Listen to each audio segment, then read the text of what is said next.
You're listening to Proven Perspectives, a podcast with John Hawkins, the founder of Leadership Edge. I'm Laura, John's daughter, and in each episode, we'll explore a topic related to life, leadership, or mentoring. Through over 50 years of faith in Christ, John has learned proven life and leadership perspectives that will equip listeners for a lifestyle of leadership in their marriages, families, careers, communities, and churches.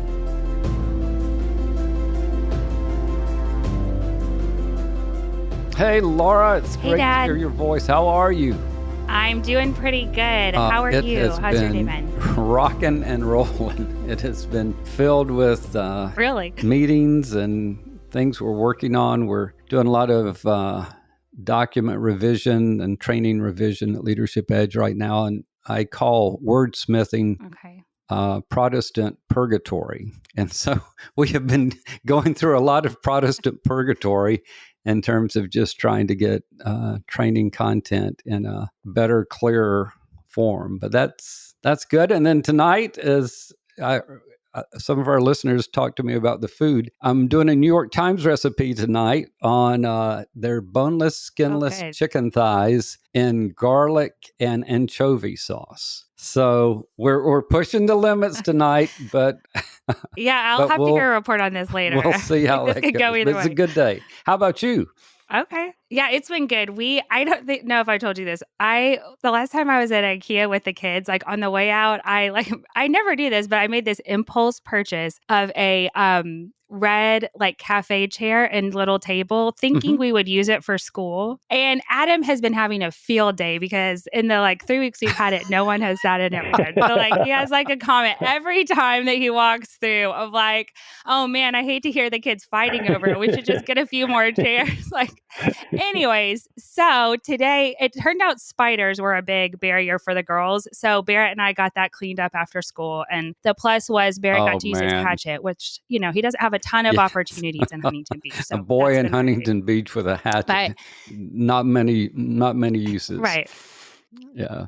Probably not. Yeah. Well, Dad, I know today we have a special topic and some really special guests. So can you introduce our topic? We're going to be our talking guests? today about passing the baton. And we're going to be talking about at Leadership Edge, what this transition has been like for us over the last 5.5 years as we brought in our new president 5.5 years ago, and what that's been like for us. And now we're making some transition on our board. And about a month from now, I'll be retiring from Leadership Edge. So I'll keep working a couple of days a week. So we've got some great guests with us today. We'll start with Randy Boytz. Randy is a founding board member of Leadership Edge and is the immediate past chairman of the board and is a dear, dear friend to me and to our whole family. And so Randy will be with us. And then Todd Melby, who is our president, who came to us 5.5 years ago, that had been a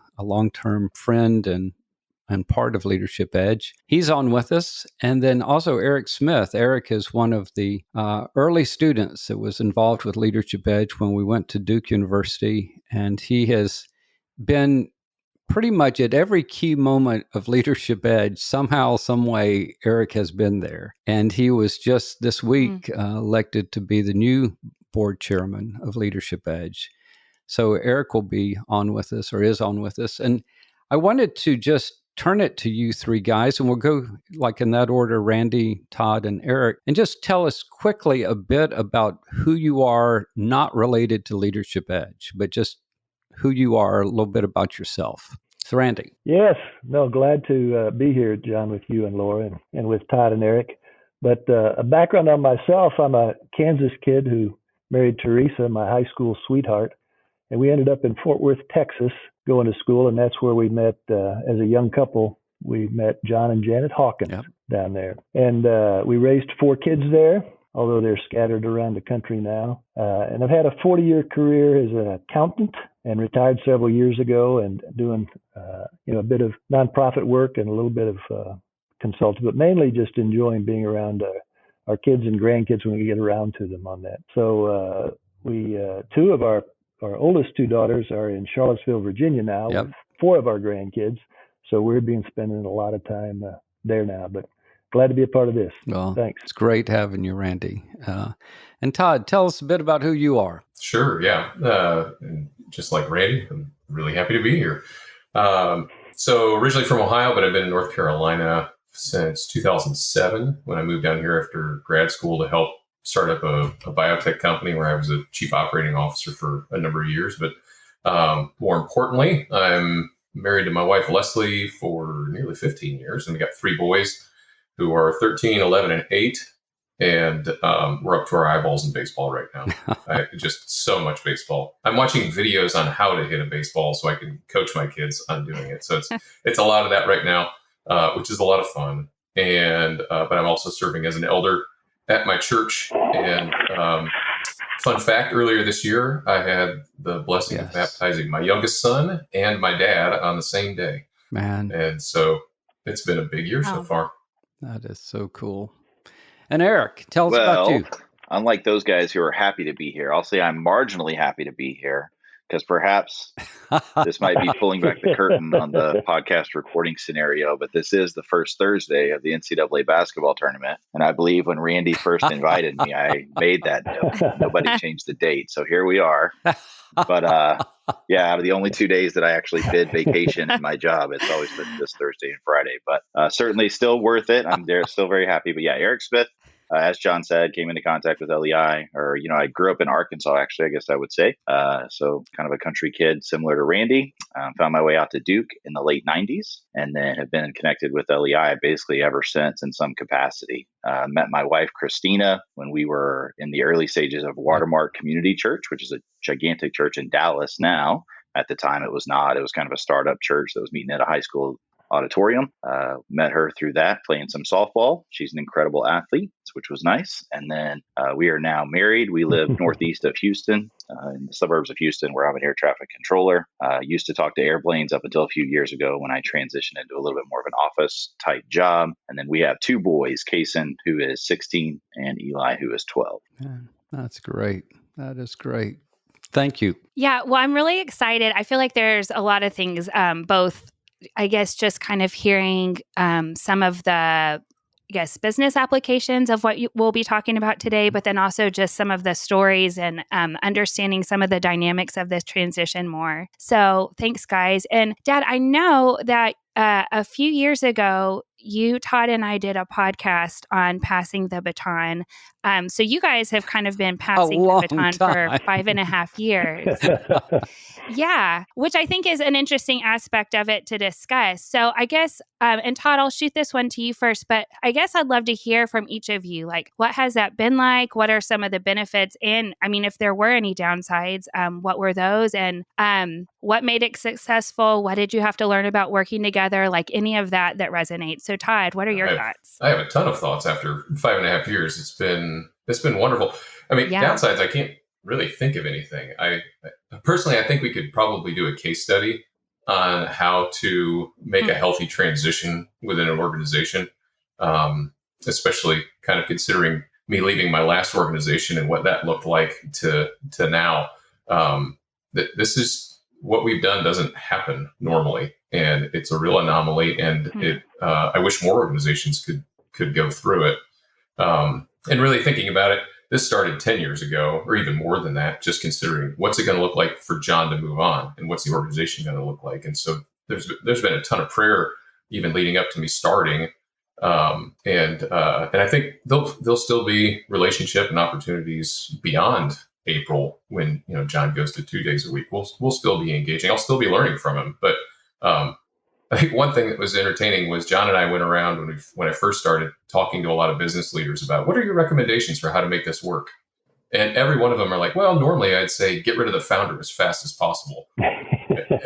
You said that on the last podcast. I remember you talking about that. It was, I guess I understood it coming from the kind of for-profit world where I was and entrepreneurship. But, they would look at us and be like, you guys seem to have the right heart posture to make this work.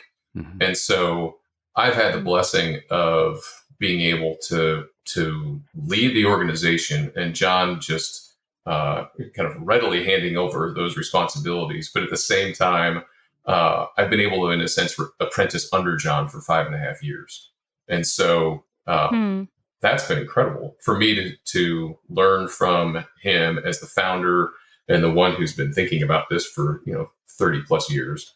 What does it look like to model out God honoring leadership and to then help others to do the same? That's been an enormous blessing. Also another invaluable aspect of that is I have been able to have a far greater understanding of the animating vision for Leadership Edge because I've been able to ask questions of John and Randy and Eric all these years and just continuing to dive deeper and deeper and deeper into that understanding. So that's been great. Yeah, that's awesome. Thanks for sharing that. Dad, what are your thoughts? I agree with Todd. It's been quite an amazing transition. With the analogy of passing the baton, it's kind of the idea that, a guy has a baton and the runner comes up beside him, takes the baton, and then he runs on and the former runner kind of fades out. Well, somehow I've kept trying to run alongside Todd, which has been hard to keep up some of the times. But I think God had prepared Todd and me, both in terms of our gift sets, but also just in terms of really wanting to play the part that we have now. Like, he really wanted to be president. And he, I will say from July 1st, whatever year that was, his first day, Todd has never waited for me to tell him what to do. Like, he has been figuring out what to do since his first day with us as president. And so he was ready to come in and be president and to lead the organization. And I was very ready to not be president and not just not be president in responsibility, but still try to run things. But I was really ready to not run things. And part of that was because I felt like I had given, in a sense, all I had to give in terms of leading the organization. It was time for someone else, to lead it. But then I think part of it also was Todd, the way God put Todd together and the gifts and experiences Todd has had, that's exactly what we needed. And so I was ready to not do it. He was super ready and gifted and able to do it. And I think the other part inside of me is I didn't want to screw it up. Like I didn't want to, just be that crazy founder that drives everybody crazy and that just kind of sabotages stuff. So I think the verse I thought of and still do was, he must increase and I must decrease. And I've from day one, Todd's been my boss and I ask his permission and I do what he says. And it's a lot more than that. We're friends and brothers, but he's been my boss. And I've said to him and the board that I will only serve, as long as he and the board want me to. So I just think, I think God had gotten us both ready. And I think for me, I just was on a meeting today. Someone asked me, so what's been the hard part of this? And I'm like, there has not been a hard part. I mean, Todd gets us moving. We have definitely worked in these 5.5 years, but there's not been a difficult part at all for me. It's been really good. And yet, one last thing, but I'm ready to move to 2 days a week. Yeah.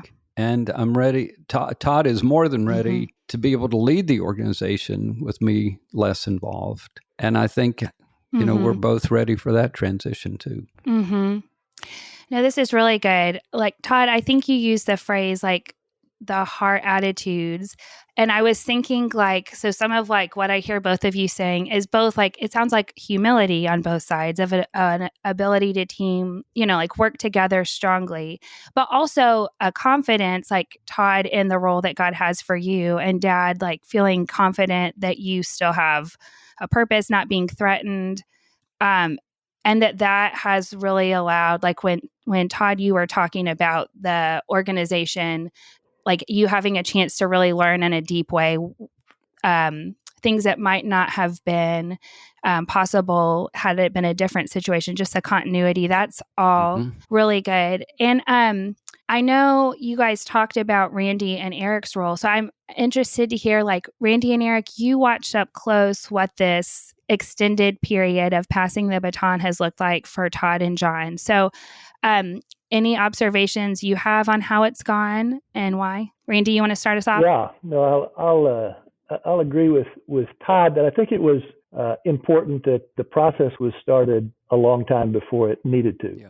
On that John was preparing the board because it took us a while to imagine Leadership Edge, moving on and getting, past John and continuing his organization. So that was important. I think in 2014, our strategic objectives were, to have a committee formed, a search committee formed, by 2017. And actually that happened, 3 years later. It's 4 years later after those original objectives were in that Todd accepted in April of 2018 and then started. So I think the preparation was helpful, I think, for John and us as an organization, not just for John, but us as an organization to be ready to have a new president. So I think that was helpful. It was clear that God led us to Todd. And I think echoing what, they both shared, I think it was key that John was willing, to serve under and really follow Todd. He gave support and input. He didn't shy away from that, but he kept the leadership role very, very clear on that with the staff and with the board and with Todd, I think, on that. And it, that does, I think, demonstrate a great deal of humility and really a trust that God is working through Todd. That's good. It's a challenging thing for many founders to give their baby over, their children, the thing they've invested their life into somebody else's hands. And I think it does demonstrate a real confidence and trust that God's working through that.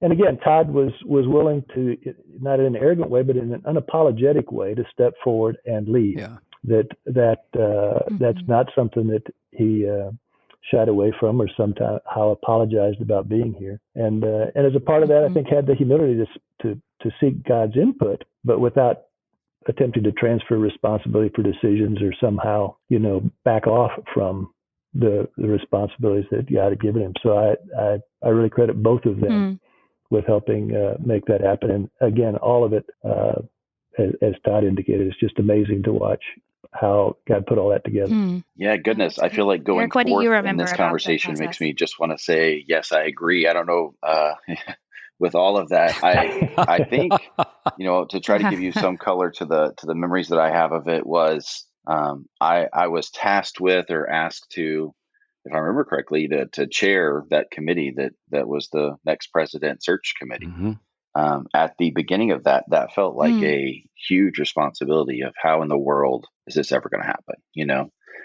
The beauty of it is that we did have time. There was, as Randy said, John had given a good deal of notice of kind of what he thought the plan might be, and then how we could then take it on with that in mind. It then became the pleasure, as we went through a number of incredible candidates that we talked through, and then it just became very clear that Todd was the one that God was leading us to, and it turned out that God was also leading Todd to our organization at the same time. And looking at that now, what I think of is that watching these 5.5 years, the rare combination of two men who are incredibly different, your dad and Todd, and yet work together in seamless ways to kind of train to do this. Again, we kind of chuckle about it, this 5-year handoff.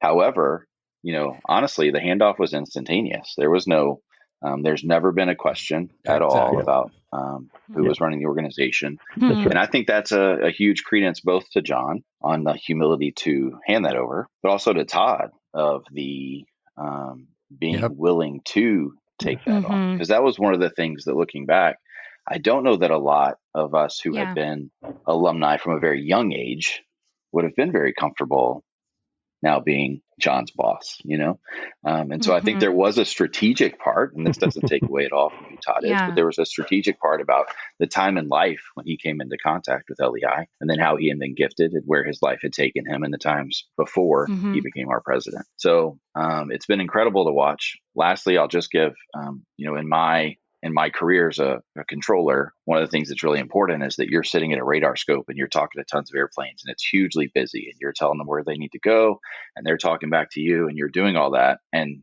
you can only be there for so long and somebody has to come in and take that over from you. We have a 2-hour hard limit, even no matter what's going on. And so the way that we transfer that is very, there's a lot of rules to how you do it, but somebody else is going to come plug in. What that basically means is now they can hear everything you're saying. They can hear everything the pilots are saying. They can see what's going on the radar scope or out the window, depending on what you're doing. And they get a chance to see kind of how are you running things, right? Then in a period of time once they feel comfortable, they're going to go, okay, man, hey, I'm ready. I'm ready for a briefing, we would call it. And then now it's up to you, whenever you're ready, that you feel like you got enough time in between transmissions, you're going to key up a line that gets recorded so you can all go listen to our briefings. And you have a very standardized way that you're going to hand off this position to the person that's going to take it over from you. You're going to tell them about your traffic. You're going to tell them about what your plan was over here. You're going to say what issues you got going on. Hey, we're really watching these two guys. He's a little faster than the guy in front. So you want to make sure you're watching that. Whatever it may be. We won't go into air traffic jargon, but something like that. The person that's getting the briefing is going to say, hey, I've got it. I'm ready to go. Okay, great. Yeah. At that point, the person that's been working it, you unplug. But you don't leave. You stay, you watch. And that becomes that's now their position fully. They can change your plan. They can do, if they want to, they can change it.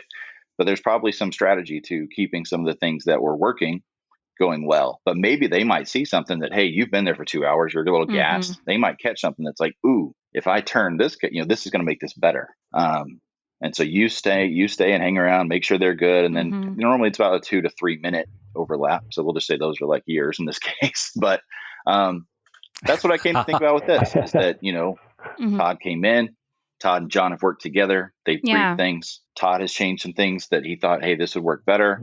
John's been able to continue to provide input, but again, it's fully Todd's to run with. And so, that's kind of how I see it working. That's good. Yeah, no, those are some great insights. And I thought it was really interesting when you were talking about the timing of when God brought Todd along and just how well that's worked. But then also with the air traffic control applications. And that's actually a great transition for you're just beginning your passing of the baton of board chairmanship. So I guess what will it look like for both of you for this to go well, or are there parts that you're nervous about? Eric, absolutely. Why don't you start on this one? This was one of the first.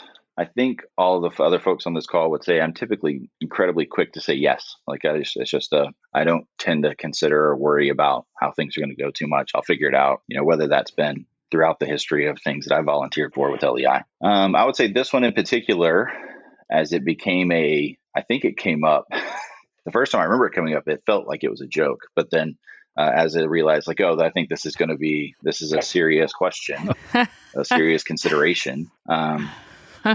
It was a chance to really kind of process through. I think having gone through the process of, seeking out Todd or our next president, I felt like there should be some seriousness that maybe, much to my chagrin, I don't always give to a situation. There should be some seriousness in how I think through and pray through. Is this something that I feel equipped to do? And there were a lot of weeks where I would have said absolutely not. It just didn't feel. I think I kept pushing Randy off. I'd be like, hey, sorry, I just need another week. I want to think about it. I want to talk to Christina about it some more. I want to pray about it some more, seek some counsel, And the thing that changed it for me was that I think in my mind, I had framed it as, how in the world am I going to lead the board in a way, just knowing all the talent that's in the room, knowing Randy and what he's brought to it, knowing that I am not Randy in any way, shape, or form. And I mean that in really good ways for him, his character qualities and things of that nature. And then it shifted for me when I thought, God kind of brought to my mind, you're not being asked to lead, you're being asked to serve. And I thought, oh, okay. Yes. Yeah, I could serve in this way. I'm definitely okay with that. I can offer, and then reading through, as we're going to get to a little bit about kind of the parts of the baton, I think there are some of those things that, I'm pretty strong in and can hopefully provide continued guidance on. So I think that answered your question, hopefully, but that's kind of what I've been worried about. Yeah, definitely. Yeah, it's helpful to hear your process. Thanks. What about you, Randy? Well, I am excited about Eric stepping into this role. As was mentioned earlier, Eric's involvement with Leadership Edge over the years, from the very, very beginning, the early mentoring, the expansion discussions starting at LEI at SMU, the future vision team, the board membership, and the next president search. He's been through all of those key things. But I think also just knowing that Eric has a heart that's for God and his purposes is much larger than LEI. LEI is one way that he expresses that, but that gives you a great deal of confidence going forward that his vision of who he's serving and his purposes, is bigger than just LEI on that. So, can you explain a little more of why you think that's important? That's interesting. Well, again, the God's purposes is what certainly LEI is going for. But if the focus gets down so narrow on our programs and our content and our information that we lose sight of the bigger goal of God's purposes and how he's moving through history, then I think we lose some of the heart and some of the energy that is needed to really have long-term impact in the lives of real people, to see God act through us if it becomes too narrow on that. So that's a just knowing Eric over the years, it's his vision is of God and heart for God is great, and I'm very confident that Eric's going to grab the baton and run his next leg of the race, however long that is, well. And I'm not stepping back, but I am stepping away. I am also grateful to hand off, but Eric has my number, and I'm stepping out of a role, but not stepping away from Leadership Edge. Yeah, that's great. Thanks so much. Well, so Dad, I know you a little bit earlier kind of talked a little bit about the metaphor of what a baton being passed means.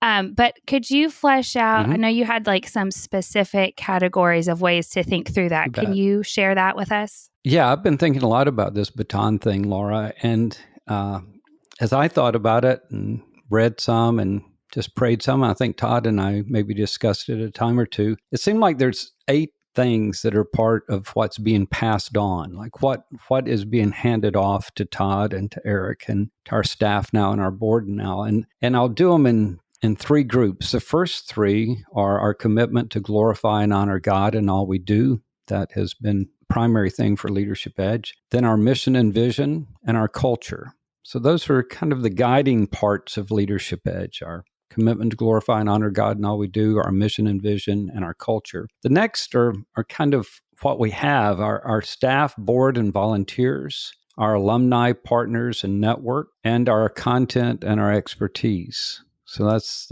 maybe the second part of the baton. And then the last part is our reputation, who we've been known to be in the past, and our history, but also our future. So those are the things that come to my mind that are being passed on to Todd and Eric and to our current staff and board. That's what it is. Yeah, that's great. Well, so now I'd like to throw it to Todd and then Eric. So just with the first 3, commitment to glorify and honor God in all that we do, our mission and value, and our culture. What does it mean to you, Todd, that these are now yours to carry forward and to lead the organization in? Sure. With regard to the first 3, and Randy was touching on this some, there's an article that we've been reviewing at least once a year. Eric's shaking his head because he gets annoyed by it, but it's been really helpful for us. It's an article by Dallas Willard called "Living in the Vision of God," and it articulates the need to pass along the animating convictions and visions for an organization in order to ensure that it continues to pursue its originating purpose. And because without that, you end up with an organization, as Randy was alluding to, that's about executing tasks instead of bringing about the desired impact that the organization is about.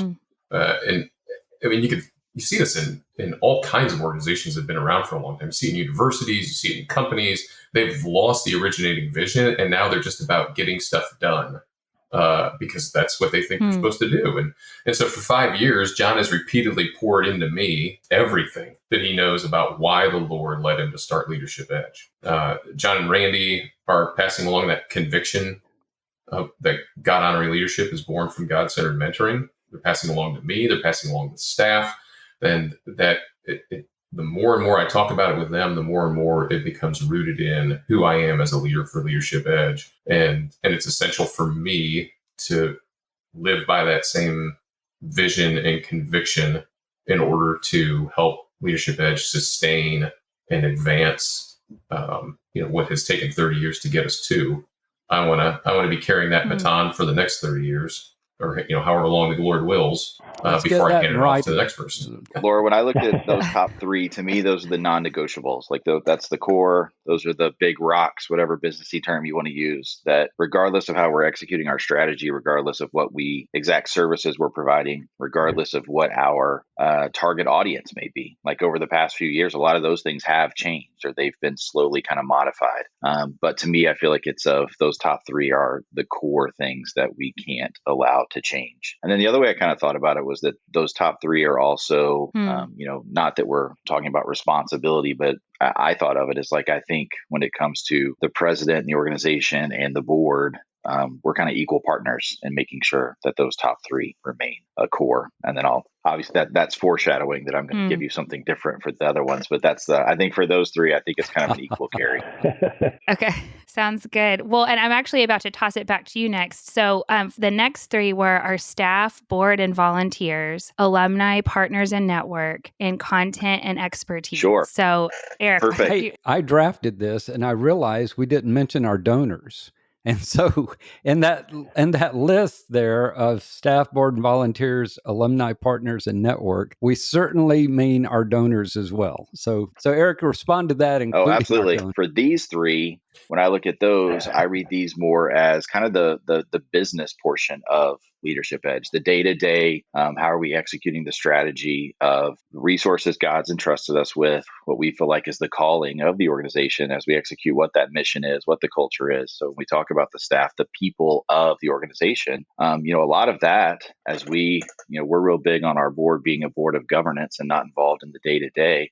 This is where, I think Todd is going to be more involved in this on a day-to-day basis. And I get the chance to hopefully work with him and serve him, I and the board, in any way that we can to make those three as best as we can make them. So that, whether that's providing the resources that we need to do so, whether that's talking through ideas and helping to, maybe just kind of fill in some gaps where we can. But when I looked at those three, I thought, that's we're kind of getting into more of the execution of the business itself. Todd, what would you add to that? I agree with everything that Eric just said.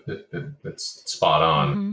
I see my role as the leader with regard to those areas as continuing to inspire a shared vision for all the people that are engaged with Leadership Edge and influencing them to come along with us on what it is that God has for us. I think maybe another simple way of thinking about it is it's a stewardship of the relationships and the assets that God's put into our hands. And there's a lot of responsibility with that. And it's going to require continued development of a strong team of staff, but also a strong board, and then the other volunteers and donors and everybody else that comes along with us, however they can participate.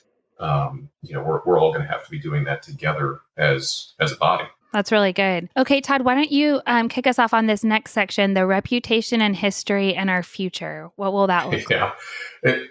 So with reputation, history, future, all of that, it's humbling to recognize that with each step we take toward the vision, that leads to a deposit for the reputation and the history and the legacy. And so, and I think this gets to the heart of Leadership Edge. This is why I think an essence of why living with a vision is so important, or at least recognizing the vision you're living by. In our mentor training, we tell people everybody's living by a vision, whether you know it or not.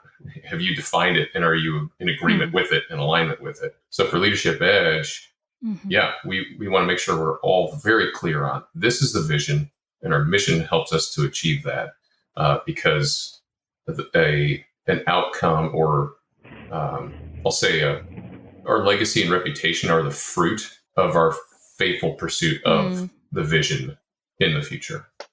That's great. I love everything Eric, Todd has to say on that, on the, us continue to chase after the vision. I think that one of the roles I tend to play in each group of friends or acquaintances or something like this, as Randy alluded to earlier, I tend to be the storyteller for whatever reason.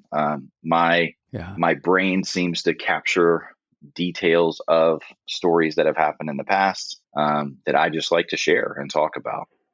Sometimes it's more vivid than others, but it is true. And I've had to look at that with great emotion, but it is true that I've had the opportunity, the pleasure, the great pleasure and honor of being a part of this adventure in a number of different ways. And so I think now I carry that responsibility greatly because in no way am I the best at anything on our board. Like, we have a very talented group of folks who serve on the board. We have a very talented group of folks that serve on our staff. And so I now look at my role and responsibility to be, what have we experienced before? How can I help tell those stories? How can I help tell the good news of what adventures we've been on? How did we get here? And then how do we make sure that we're doing all that we can to get to where God wants to call us to in the future? And so whether that's talking about experiences from the Future Vision team, kind of when we taught that, out of that came this idea that we could maybe not just be on college campuses. We could look at cities and young adults. And then, now we're talking through, we're partnering with churches. And so there are some different ways that it's being executed, and to be able to tell those stories in ways that are glorifying to the Lord and are encouraging to the people who are key parts in them is something that I think I'll be able to do greatly. Hopefully, that's the plan. That's great. Yeah. Well, so as we move to wrapping up this episode, I'd like to toss it back to you first, Randy, and then Dad. So I guess, what words of support and scriptural encouragement do you have for Todd and Eric? Randy? Well, this does feel very, very right. And I guess one of the encouragements would be to Todd and to Eric is to, maintain the focus on that beginning and end of the life vision statement, that any lasting impact Leadership Edge is going to have is going to be by God's grace, and that the primary focus needs to remain for His glory on that. In addition to that, I would just go back to 1 Samuel 14:7, something that I talked with John about 30 years ago when he was starting this, and I'll say now to Todd and to Eric, do all that you have in mind. This is Jonathan's armor bearer to him. When Jonathan's getting ready to go into some precarious situations, do all that you have in mind. Go ahead. I'm with you, heart and soul. So that's my statement, both to you, Todd, and Eric. And Randy has sure been that for me. That is for sure. I could give a lot of verses here that come to mind, but I think the one that I want to share is 2 Corinthians chapter 3, verse 5. And Paul speaking of himself, and he says, not that we are adequate in ourselves to consider anything as coming from ourselves, but our adequacy is from God. And I can sure testify that my adequacy has been from God in my years at Leadership Edge. And I just commend to Todd and Eric that they will seek to not get concerned about their own adequacy, but to just always be going to the Lord to find their adequacy in Him. Yeah. Anything else anyone has that they want to share before we wrap things up? One thought that has been on my mind while preparing to talk about this was that I was reminded of a quote by Eugene Peterson on Christian perseverance, where he says that it's a long obedience in the same direction. And, leadership will have its greatest impact over the long term. Yeah. Business people say it all the time. We overestimate what we can get done in a year, but underestimate what we can get done in 10 years. And, and then considering Leadership Edge in 30 years, it's been remarkable to see just John's long obedience in the same direction and Randy's long obedience in the same direction, bringing about change through just faithful obedience to what the Lord has called them to. And I think you see that in parenting, you see that in marriage, you see that in the church, in communities, in careers. Like, that is true in all of those spheres of influence that we're a part of. I know it'll be true about my personal holiness. That'll come along through a long obedience. And I think the impact of Leadership Edge in the world will come about in that same way. And so I think about that for myself and for Eric as we continue in these positions. But then I think about, as we reflect about John and Randy, they've never believed that Leadership Edge was theirs. No. It was never something to possess, but it was a baton to hand off. And now they've done that, and they've entrusted it to someone else to continue taking it forward. And I just think that theirs is a legacy of patiently and faithfully committing to pouring into relationships so that the kingdom would advance and much would be made about God. Yes. So as we consider their legacy, that's what comes to my mind. And it's something that as we continue to step forward, we want to build on that. Yes. Mm-hmm. Oh, that's great. Well, I think my big takeaway, I feel like just the same heartedness between all of you guys as you're talking, I think my big takeaway is kind of two themes of like joyfully playing your role. And I guess that the joy flows out of like really trusting God with the way that, God's orchestrating it. And so I think those are the things that stand out most to me from hearing each of you. Thank you. Dad, do you want to wrap us up? Well, I feel like the wrap up should just be glory to God, but I do want to commend our listeners to go to our website, lead-edge.com, and you can find there all kinds of resources about Christian leadership and mentoring and mentor training. And we welcome you to go to the website. And we do just thank God for all that he's done through Leadership Edge through these years. So Laura, I'll hand it back to you. Thanks to each of you guys, and thanks, listeners, for joining us. Listeners, if you would like more perspectives on life, leadership, and mentoring, please go to the Leadership Edge website at lead-edge.com. Or if you have questions or ideas about future podcasts, please reach out to us at lei@lead-edge.com. We look forward to hearing from you.